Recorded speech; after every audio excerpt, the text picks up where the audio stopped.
Hello and welcome to Fully Charged. Now I'm going to talk about range and speed of charge. And the reason I'm doing that is because those are the first two questions you always get asked when someone sees you getting out of an electric car in a car park. They always go, what's the range? How long does it take to charge? They don't necessarily have a nasal accent like that, but they always ask those questions. And this is a car that kind of kicks one of those into the long grass. I'm driving the Tesla Model S 100D.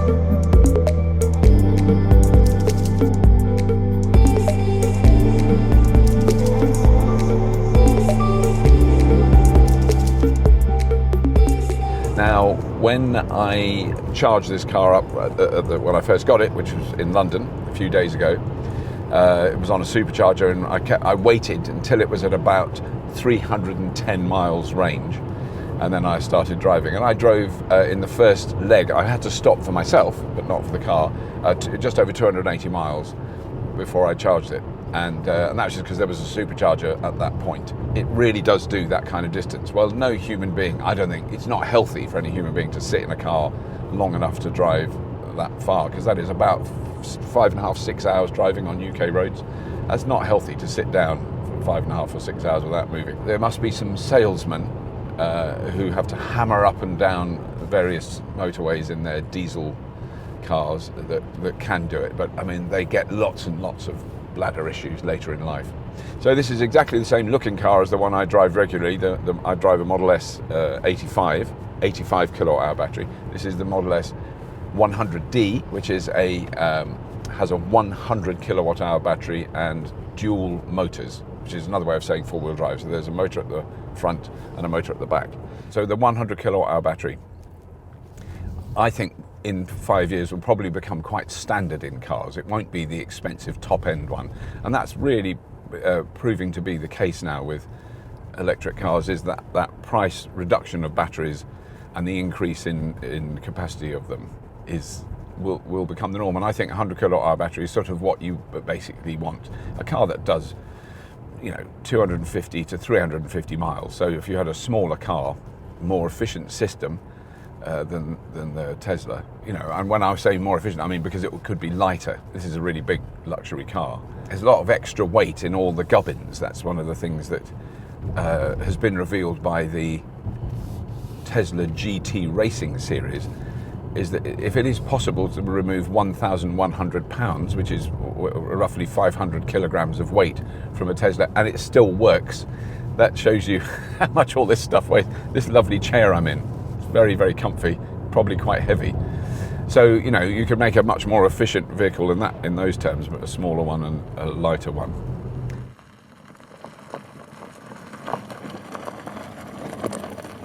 You see, what's important is when we drove into this beautiful spot, which is just outside Aviemore in Scotland, that's exactly what you could hear. The car was completely silent. When you drive an electric car on grass, there's no noise. I just wanted to show you the rest of the car. So it does look exactly like every other Model S you've ever seen, except it's just better. I don't know how else to say it, because what attracts attention in the press is the P100D ludicrous, and everybody goes, oh my God, has it got ludicrous mode? Why do you need that? Why do you need to go from 0 to 60 in 2.7 seconds, other than to be an idiot, really? I mean, it's extremely dangerous. So this is the car that goes the furthest of anything Tesla makes, and I think that's what they should be. It's what the press should pick up on. And whenever I tell anyone, like I did the gentleman who runs this car park, he said, how far will it go on a charge? First question, and I said about 320 miles if you drive carefully, 300 on the motorway, which is true. And immediately they go, oh my God, I had no idea you could do that in an electric car. Why did I buy a diesel? Because the diesel was probably about £40,000 cheaper. That's one reason, which is a very sensible one. The fit and finish, I think, is a step ahead. They've moved ahead again.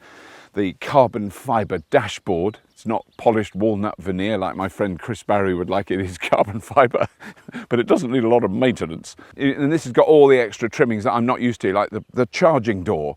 When you finish charging, you take the charger out and it goes, zoom, it shuts itself. And I always forget, because I'm used to shutting mine. Mine's basic manual one, and this one's the wing mirrors fold in when you park it. The tailgate, you don't lift it with your hand. It does it itself, and I keep forgetting. So the frunk was a bit of a disappointment, I'll admit that, because on mine, you know, I can really put a lot of stuff in, but because it's four-wheel drive, all the engine and control systems are now under there, so the frunk space is a little bit cramped. And here's a little tip for people who don't know about Teslas. When you close it, you don't press it in the middle. They tell you this very carefully.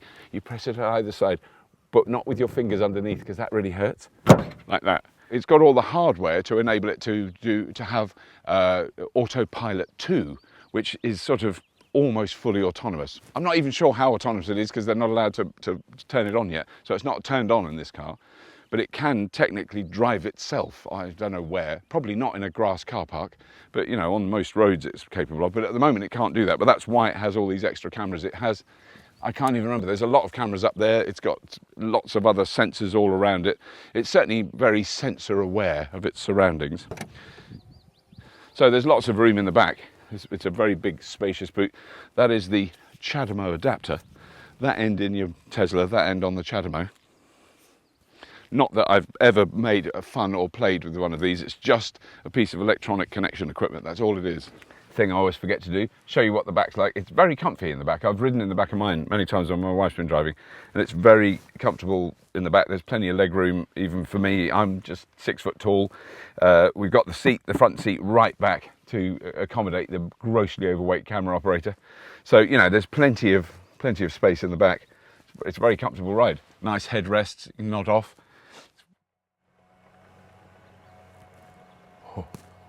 Oh, sunroof, nice. Yeah, no, I don't have a sunroof on mine, and I think it's kind of, I've had it open, and when you're doing like 70 on the motorway, you do get a bit of a, so, you know, but you can close it to any degree. You can slide it down. I'll shut it to 60%, so it doesn't completely close, but it just chooses, there, you see, or I can go a little bit more. Let's try 48%, yeah, or 29%. Or you can have it vent, put it on vent. Oh yes, it's still open at the back, or closed. Ah, nice.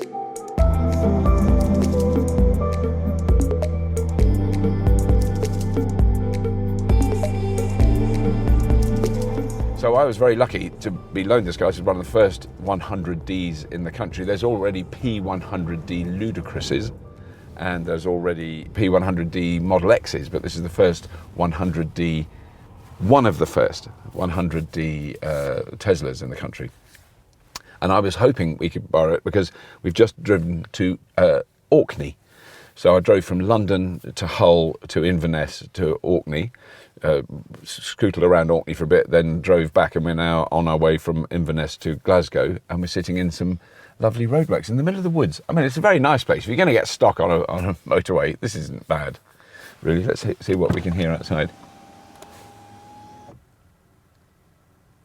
No birdsong at all, and no engines. Okay, and so I've had a really good test of its, you know, its realistic real-world range. I've now driven 986 miles in it since I've had it, and I did record all my first impressions. As I first got in, I used my phone on a very special camera mount, and it was unutterably awful because my wonderful team, Mark and Stuart, weren't with me then. Weren't helping out at every possible thing, helping me in and out of the car, getting me tea, helping me do a wee-wee. They don't do that. They don't do that. I've lost it. Stuart's always following me around with the wet wipes, just in case I have an accident. Sorry.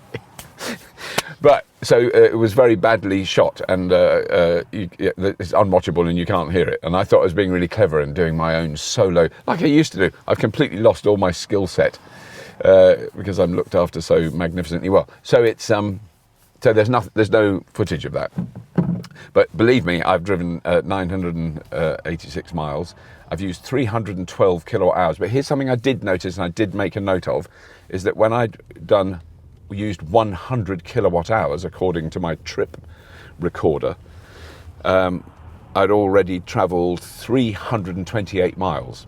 It clearly does, I reckon it does, in normal driving, and this was driving like on British motorways at 70 miles an hour, cruising along for hour after hour. I wasn't doing crawly driving, I was doing normal driving. And that, so you would easily get over 300 miles on one charge in this car.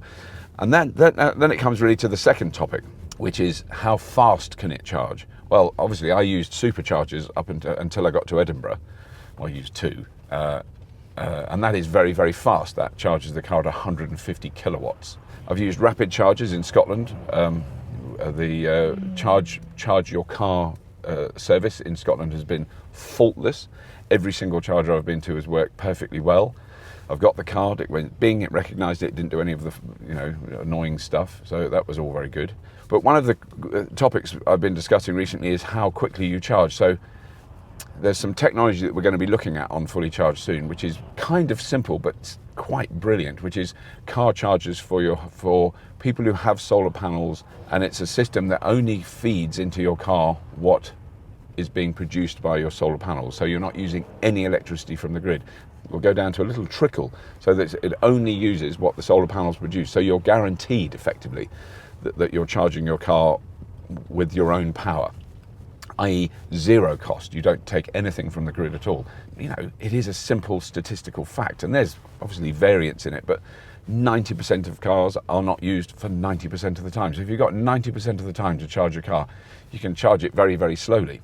And if you have solar panels, for nothing. That's the sort of theory. About the car itself, it is a Model S. It's an absolutely fantastic car to drive. It is incredibly smooth and quiet, as you can tell now. I mean, we're doing 60 miles an hour now, and I'm barely aware of any. You can hear a bit of wind sound. The regen, people who are into regen would love this car. And I've really noticed that difference is that in my Model S, it's rear-wheel drive. It's got regen, works very well, but with four-wheel drive, with dual motors, it took me about 500 miles to work out, why is the regen better on this? It's because it's got two motors. So when you slow down, you're using the energy captured from the front wheels and the rear wheels for regen. And actually, if you're going down even quite a steep hill and you just let it roll, and I tried that a few times in Scotland, it will eventually, it'll go down to about 4 miles an hour. Almost stops it. So you barely use the brakes in this car. The regen is really exceptional. You can turn it off, you can make it lower, so you don't get quite that pullback, but I really like a bit of regen. The driving of it is definitely, it's a subtle difference, but when I've taken a couple of hairpin bends on mountain roads in this, faster than an old vicar like me should, and it just sticks to the road. It's incredible. It hurt my guts because everything was going sideways.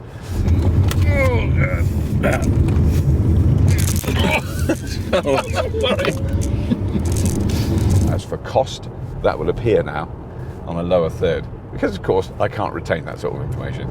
But on one other point is that on a long drive in my Model S, if I'm really careful, I can get sub 300 watt hours a mile, or so-and-so numbers per kilometre. That will also appear under here.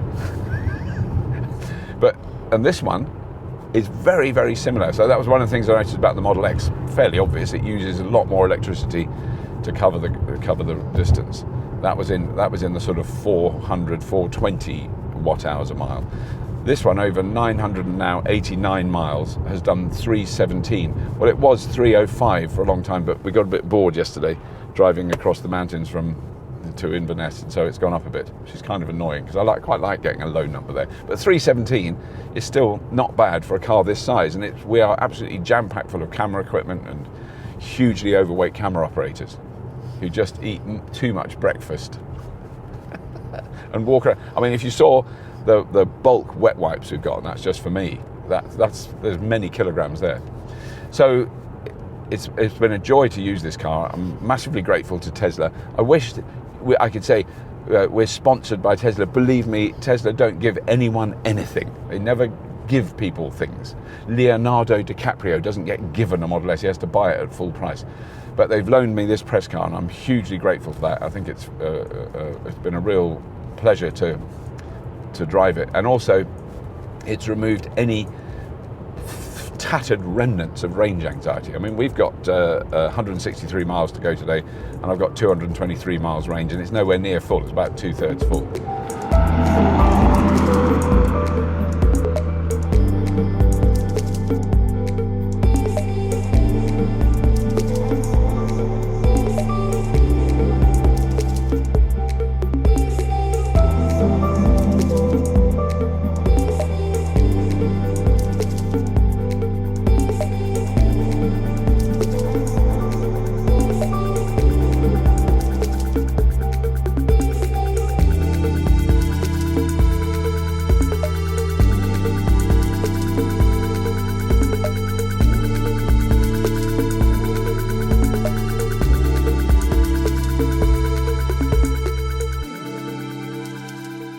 So there we go.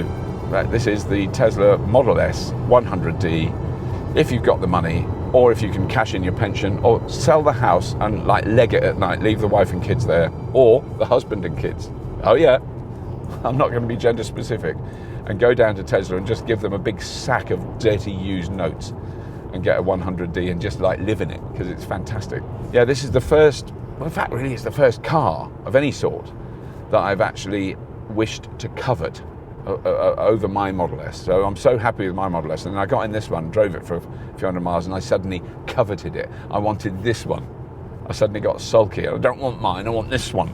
A couple of very short things. Patreon, really excited that it keeps growing. We keep getting more supporters. It's really important. It keeps the show going. It is growing at an amazing rate. We're really grateful for that. Subscribe, obviously, would be lovely. If you're watching this and you haven't subscribed, please subscribe to the channel. That's it. So, as always, if you have been, thank you for watching.